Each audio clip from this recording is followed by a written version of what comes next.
So now I see these loop reins, here I can kind of ride him one-handed, and I shorten up that inside rein and I can draw these reins across his neck. Like that, bump on him a little bit and work on that neck rein. It's good to bridle him up too and just leave my hand set still. Right there, I didn't like that at all. He just kind of buried down on my hands, okay? So I snapped on him and said, you better not do that again, let's try that again. Oh yeah, good boy. That's a boy. See, that time when I took my legs off, he said, okay, I'm sorry. I was being a little pushy in the face there, I won't do that again. So when he did good, I rewarded him by being light on him. So yeah, I kind of jerked on him a little bit there and he threw his head up. I told you when we film this, we're not going to cut any of the ugly stuff out. That's part of training horses. You know, these tree-hugging idiots that think that when the horses get to the show pen, they were just like that from day one. No, they took a lot of training. You know, you got to reward them when they're being good. You got to encourage them. When they're being bad, you got to kick their ass a little bit. Okay, and then when they get good, you reward them again. So even though Titan's an extremely talented horse, he's still a horse, a little pushy just there. So I found a little oh-no spot in this horse.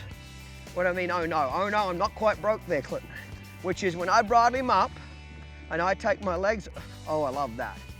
That time when I took my legs off, he stayed in frame and stopped, but he didn't push on that bit. When you see me jerk on him like that, it's because he's kind of grabbed that bit and pushed forward. Well, that time he stayed collected and honored my hands. And as soon as he did that, did you notice how quickly I threw the reins away to reward him? You know what horses dream about? Us not pulling on them.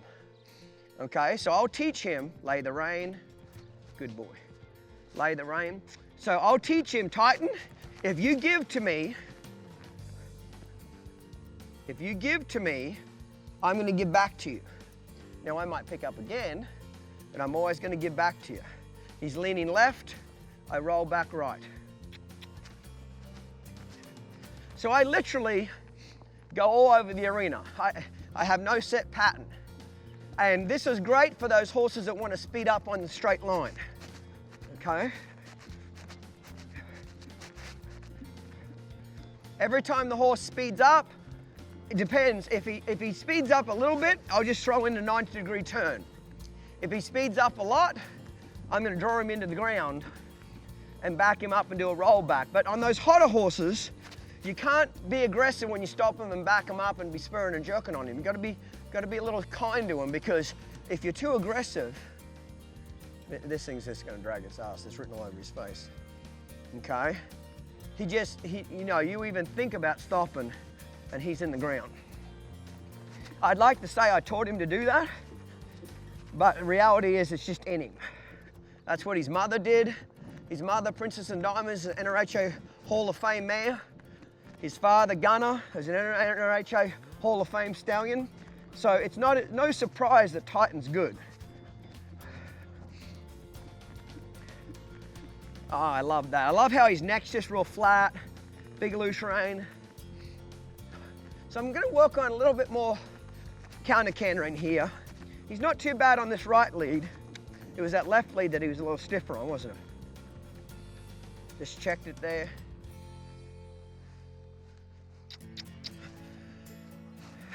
It's this way, when I counter him to the right, on the left lead, that he felt a little bit stiff.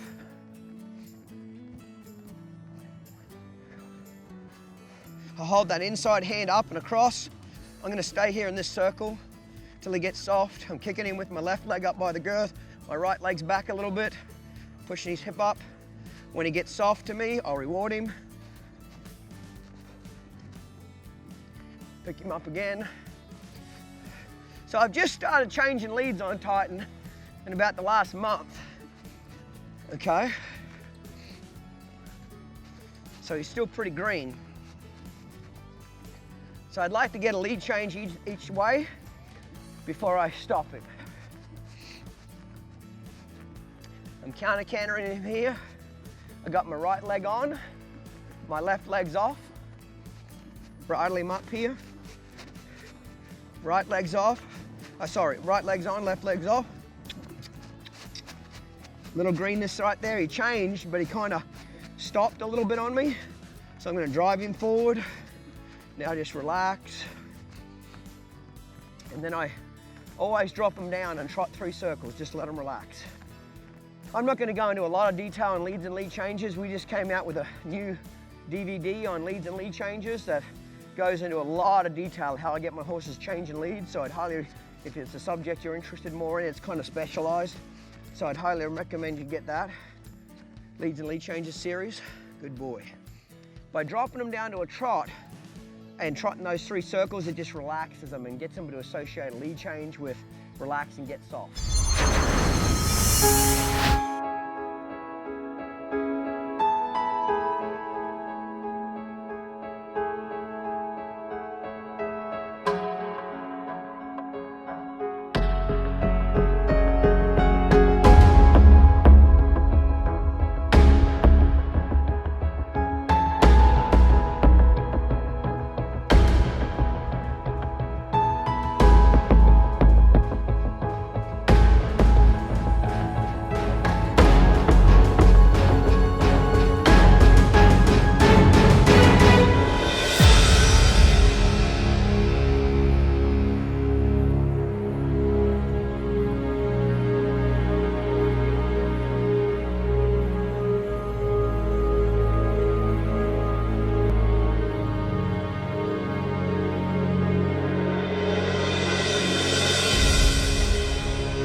So at his stage of training, most of my lead changes are done out of a counter canter. So I'm kind of got my weight in my left stirrup, my right leg's off.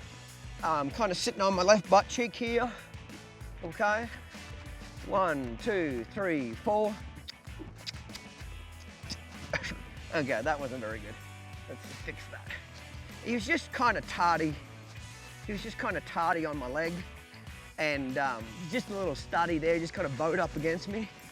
So I'm gonna ride him a little bit more. 1, 2, 3.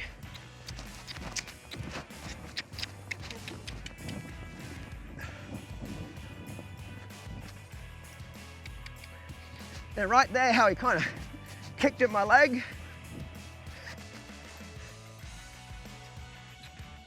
I say, hey, you haven't got time to be kicking, big boy. You're too busy loping around a circle. And then I just go back to what I was doing. 1, 2, 3. Oh, now you want to change leads? Good boy. And now I drop him down. Good boy. And now I'm real easy on him. So him kicking out is not good, but it's not something I get too wound up about. It's what studs do. You know, they're kind of like teenage boys. You know, I pressed him with my spur and he said, how about I kick at your leg and you move off rather than me change leads. So did you notice that I got in the middle of him real quick? And then as soon as he did good, I'm back to being real gentle with him again. You know, sometimes when I was doing the counter cantering there, he was a little studdy. What do I mean by studdy? He was heavy in my hands. He didn't want to get off my leg. You know, he was kind of pushing on me, just being kind of a little bit, you know, belligerent. That's just kind of what stud horses do. You know, he's a 3-year-old stud colt with a bunch of testosterone running through his body.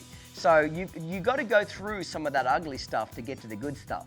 And that's the whole point of this series, is we're not going to cut that out. It'd be easy for me just to cut that small section out and make Titan look like a hero and me look like the hero. But that's not real. That's what misleads the public on how horses actually get trained, okay? So not that what he did was really that bad, okay? But you've got to be prepared to go through some of that stiffness or resentfulness.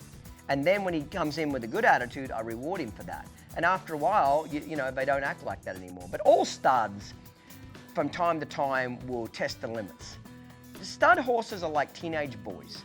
just every once in a while, you just gotta knock the shit out of them. You know, it's just that simple. I could say it a simpler way, I could say it more politically correct, but every man watching this video right now knows when you got a 15, 16-year-old boy and he's full of testosterone and he thinks he's the king of the house now, every once in a while, you just gotta knock the shit out of him for 10 seconds. Just remind them there's a pecking order to this deal. You're dealing with a 1,000-pound animal. And when you let a 1,000-pound stud get the upper hand on you, it's not if he's gonna clean your clock or rape your ass, it's just when and how many times. You get my deal here? Now, the women that are watching this, you know, I make fun of these tree-hugging idiots that ride in a bitless bridle and, you know, they trail ride and you know, they're close to nature. They hear what I just said and said, that's barbaric. They've never trained a stud horse in their friggin' life. And I wish they would, because they'd get killed and that would get rid of most of these people that annoy the shit out of me, okay? So they've never trained a stud horse in their life. They've never trained one. Their whole idea of accomplishment is the horse stands still at the mounting block. Like, oh my God, he stood still so I could get 3 mounting blocks, one on top of the other, and climb my big fat ass up there and get on. They don't know how to train a horse. They're unrealistic. They're idiots, okay? So stud horses, you know, Gordon McKinley told me this one time. He said, Clinton, let me tell you something about training studs. He said, don't peck at a stud. Don't nag at them. One good whack is better than 1,000 little taps. Because if you nag at them and nag at them, they get really annoyed by it. And when they get annoyed long enough, they get very violent and dangerous towards you. One good whack is better than 1,000 little taps. So overall, Titan's very good-minded. He's a great-minded horse overall. But every once in a while, I just need to give him a little bit of an ass kicking for about 5-6 seconds and just reinforce, hey, I love you, Titan, but Daddy will kick your ass if you step out of line. He's like, okay, I'm good. And then we go along for a couple more weeks and I do it again. And see, and it'd be easy for me not to talk about this stuff. It'd be easy for me to hide it off camera and so forth. But again, people are attracted to genuine, authentic people. That's what I am. You might love me and you might friggin' hate my guts, but I promise you, my enemies will say, he is genuine and authentic. He says what is in mind. Clint Anderson, an arsehole. Well, it depends what your version of an arsehole is. You know, if your definition of an arsehole is somebody that tells the truth, speaks their mind, and is direct, yes, I'm a complete arsehole. If you have a different definition of an arsehole, well, I'd say I'm not that, okay? So that's kind of how it is. But overall, Titan did real well, but you got to go through some ugly stuff to get to the good stuff. You know, Diaz, in his training, we had a few days that we had to have a few wrestle around conversations when he was a stud colt. You know what I mean? Even geldings, every once in a while, you need to wrestle them around a little bit and have a little come to Jesus meeting where they come to the party and say, okay, I got my hands up, I'm real good now. You know what I mean? And that's the stuff I think that the general public, you know, what I'll call general public, like trail riding industry that doesn't do any competing or showing, they want the horse to look like it does on the Olympics. They want that beautiful dressage horse, reining horse, blah, blah, blah. But they're delusional about what it takes to get to this point. And their argument is, well, you shouldn't have to make a horse sweat, and you shouldn't have to lope him very long, and you shouldn't stress him at all. Okay? That'd be like me saying to you, hey, is a 16-year-old girl gonna make it to the Olympics in gymnastics and never have a bad day? Is she never gonna be stressed? Is her muscles never gonna be sore? Of course she's going to be sore at different times. Mentally, she's going to be stressed. You got to go through some of that to get to the next level. If you're not uncomfortable, you're not growing. Okay, that's as simple as it gets. If you're not uncomfortable, you're not growing. Don't forget to keep watching our Titan training series, mate.